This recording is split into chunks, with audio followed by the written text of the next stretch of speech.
Chapter 18. On the flat ground, sparse brown traces could be seen. Siddle carefully searched for the mottled traces that were almost the same color as the ground. It was a trace that was similar in shape to a human body, but completely different from the shape of a human body, making people's hair stand on end. Siddle moved closer and used the purple light, trying to trace the vague outline accurately. This wooden house looked like it had been abandoned for a long time. The corners were covered with cobwebs, and the surrounding vegetation was overgrown, as if no one had been there for a long time. He didn't expect to find clues so close. This sudden surprise soon turned into horror. On the ground, there were streaks of color slightly lighter than the ground, thin lines dense like ink stains, spreading outward along the central outline. Siddle squatted on the ground and looked for a long time, suddenly realizing that the outline in the center looked like a headless human body. Siddle. She suddenly understood, unconsciously shining the flashlight forward. A brown streak of light the size of a human head appeared not far away, shaped like a blooming chrysanthemum with thin petals. Siddle stood still in place, her face suddenly pale. She seemed to suddenly remember something and turned her head to look at the wooden house not far away. The door of the wooden house was open. Ray had opened it not long ago. The sunlight penetrated through the dense foliage, shining small spots of light on the little girl's delicate white face. Her lips suddenly lost color. Here. A long time ago, someone died. Killed by the brutal force of a wild beast or some unknown monster, head separated from body, whole body covered in blood as if exploded. Are there any wild animals in this forest? She quickly turned and walked towards the house. Siddle walked across the lawn, making a rustling sound. She stood still in front of the wooden house, then walked in without hesitation. The wooden house was exquisitely built. There were several rooms inside. The furniture in the living room was simple and old but looked sturdy and durable. There was a wolf head hanging on a wall in the living room. A smooth velvet cloth covered the head of the creature that had been dead for many years. Its ears were upright, its eyes were wide open, its mouth was wide open, revealing clean fangs and the tip of its tongue. The entire house was made entirely of wooden planks. On the walls hung several wooden picture frames. The air in the house was gloomy. Siddle seemed to smell a faint musty smell. She frowned and turned around to see Ray standing in front of a wooden floor that had been lifted. Siddle quickly walked forward and held her mother's hand. "Mom, what are you doing?" Ray looked blankly at the stairs under the planks. Her eyes were blank. She said blankly, "Down below." Siddle followed her gaze down into the cellar. The light was dim so she could only turn on the flashlight, calmly looking into the dark cellar. The objects in the cellar were very complicated and messy, including a white smiling mask, a crystal ball used for divination, a strange oil painting, an old hourglass, a scarred bronze mirror. There was even a life-sized female doll wearing a white dress in the corner. Siddle indifferently withdrew her gaze, gently grabbing the corner of Ray's clothes. "Mom, I'm cold." She pitifully raised her head. Under her long, curved eyelashes, her clear blue eyes were moist, shyly sparkling. "Let's leave here quickly." Ray shivered, suddenly sobering up, not knowing why she was so fascinated by what she had just seen. She felt strange in her heart, hearing Siddle's plea again. Her gentle voice seemed to wake her up from her daze. Ray rubbed her forehead in confusion, wondering if it was because she didn't sleep well last night. But she didn't think about it, took Siddle's hand and said, "Then let's leave first." The little girl nodded obediently, yes. She lowered her head obediently and held her mother's warm hand. The corner of her eyes caught a crack in the wall, revealing a streak of light that didn't match the overall gray wooden house. Like an electric wire. Siddle glanced over, calmly looked away, and walked out of the house with Ray. The heavy and stuffy atmosphere was much less. Ray took a breath, smiled comfortably and said, "The air on the mountain is still fresher. It's too stuffy in the wooden house."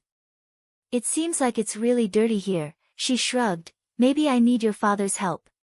"Why do such a tiring thing for nothing?" Siddle squinted, glanced at the wooden house, and smiled. "There's no need to clean up anymore," she thought. "Mom," Siddle smiled gently, revealing two small dimples on her fair face, obediently raising her head and saying, "Mom looks very tired, do you want to get in the car and rest first?" "What about me?" Ray was startled, a little sad. "Don't you want to go for a walk in the mountains with Mom?" "Mom thinks the forest behind is very beautiful, it might be a good place to go for a spring outing, even though it's summer now." Siddle smiled gently. "No need, Mom, get in the car first. I don't like the scenery here, we can go somewhere else. This forest must have very good feng shui, perhaps many people have died there." Under Siddle's silence, Ray returned to the car in a daze. She wanted to explain that she wasn't very tired, but when she faced her daughter's gentle and worried eyes, her heart felt sweet and soft, and in the end she obediently sat in the car to rest unnecessarily. Siddle didn't get in the car with her. She groped around, suddenly panicked and turned back. "Oh, I forgot something over there." She turned and ran back to the cabin. Ray helplessly shook her head. She understood her reckless nature. She could only give one warning: slow down, don't fall. The moment she turned around and ran away, Siddle's innocent and gentle expression suddenly changed. She suppressed her laughter, coldly staring at the wooden house in front of her, stopping at a corner where Ray couldn't see. Lighting a fire, the heat made her snow-white face more rosy, her long eyelashes drooped slightly, covering her cold eyes. "Something that shouldn't exist should be treated like this, it's best to use a fire to burn it all away." She silently watched the thin smoke begin to rise, her expression calm as she turned around and walked out. Outside, the sunlight was just enough. She raised her hand to block the sunlight from shining into her eyes, smiling happily. In a certain laboratory, high-tech equipment was placed in all corners. The large high-resolution display screen was shrouded in thick black smoke. "Damn it!" The bald middle-aged leader angrily grabbed the few remaining strands of hair on his body. "This is the cleaner that old man Hans came looking for him?" He cursed angrily. "That girl burned down the cabin. Where's the communications department? Quickly send someone to put out the fire." The man in the white shirt behind him replied blankly, "There's no time. It'll take at least an hour and a half to drive from the nearest communications point to the Rocky Mountains. Even if Hans goes up, it'll take half an hour." A woman with curly blonde hair leaned against the wall, coldly replying, "By the time someone comes, that cabin will have burned down." The room was silent. Everyone's faces showed panic. Someone muttered, "Then, what about our plan?" "The cabin is on fire, they won't come." The leader glanced at his watch. "There are still 17 hours left. Go now. It might not be too late." In the rocks of the Rocky Mountains, an unknown secret mechanism was activated. In a transparent metal storage room, humanoid creatures with sucker-like tentacles were entrenched inside. A slimy facehugger monster slowly opened its head into many petals, revealing bright red flesh and sharp serrated teeth. A girl wearing a ballet skirt stood with her back to the transparent glass door, tiptoeing in the corner of the storage room. These monsters were supposed to be released onto the mountain like mass-produced products in the near future. They would be transported out of the mountain in a special storage room that looked like an elevator. Ray drove Siddle back to the Overlook Hotel. But before the two got out of the car, they heard a series of shouts coming from the hotel. Through the car window, Siddle looked at the mountain not far from the hotel, covered in thick black smoke, with red flames flickering in the smoke. People in the hotel ran out one by one. Everyone looked at the burning mountain in amazement. Kelson and the hotel's deputy manager were busy calling the fire department, calming the emotions of many tourists. Obviously, the forest fire made many people uneasy. The fire was so close, many tourists drove away as soon as possible. Before the fire was controlled, the news spread at a dizzying speed. Images of the scene quickly appeared on the internet. The residential area near the university. "Oh my God," the young blonde grabbed her best friend and showed her the news on her phone. "Jules, the place we are going on vacation is on fire."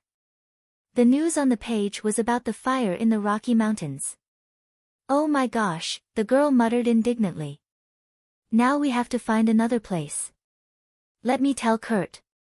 She called. Her friend Jules beside her pondered for a moment, then said indifferently, "Can we go to the beach in the summer?" "That's a good idea. The blonde girl's eyes lit up. Sunshine, beach, bikini. I think Kurt and the others will like it too.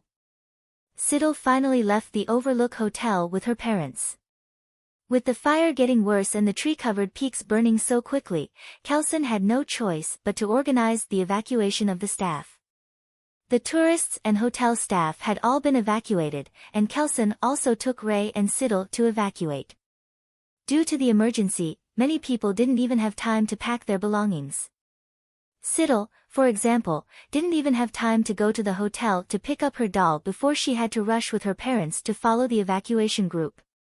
Billy and Annabelle stayed at the Overlook Hotel. Could the Overlook Hotel have been spared the fire before the firefighters arrived? No one knew the answer to this question. Siddle was clinging to the car window, her blue eyes silently looking at the thick black smoke with a calm and indifferent attitude. Therefore, she also ignored Ray's thoughtful gaze, her face suddenly showing a fleeting worry. In the end, the fire was determined to be an accident. The firefighters found no traces of arson at the scene of the fire. Perhaps the fire was so large that it burned away the small clues. The official explanation from the investigation agency was that the hot summer temperature caused the forest fire. At that time, Siddle was sitting at home, leisurely sit in air conditioning and eat cold grapes. Sure enough, she still preferred artificial cooling to going up to the mountains to avoid the heat. Moreover, after leaving the Overlook Hotel, Annabelle and Billy did not appear in any corner of the house anymore. Siddle was very satisfied with her peaceful life. This comfortable and quiet relaxation was broken by a set of documents that Ray brought. Siddle, Ray tried to choose her words, carefully observing her daughter's expression, as if she was afraid that harsh words would agitate her. Do you want to go visit a gentleman with me? Although he is still young, he is an associate professor of psychology at the University of Massachusetts. I heard that he is polite, gentle and wise. Mom wants to get to know him. Do you want to come with me? Siddle. Her mother wouldn't think that she didn't know that this person was the psychologist she found for her, right? Ray was also a professor, but her research major was philosophy. It's also possible that she really did study too much philosophy, and had a firm belief in materialism. Siddle once tried to tactfully remind her. Maybe it's not you who has a problem, but the world who has a problem. After that, Ray's worry for her grew more and more. Siddle finally gave up fighting. Unexpectedly, in just a few days, her mother quickly found a psychologist for her. On the personal information page, the man's photo was especially prominent. The young man's soft black hair fell over his forehead, revealing a perfect face. His indigo eyes were like the color of ice after freezing, and his mouth had a gentle and bland smile. He was wearing an English-style wool coat, standing by the shutters. Inside was a turtleneck sweater that covered his perfect slender neck, his lips curled up as if he was smiling. His movements were also full of elegance. He looked like a refined gentleman. Next to the photo, the name was printed in black letters on a white background. Hannibal Lecter.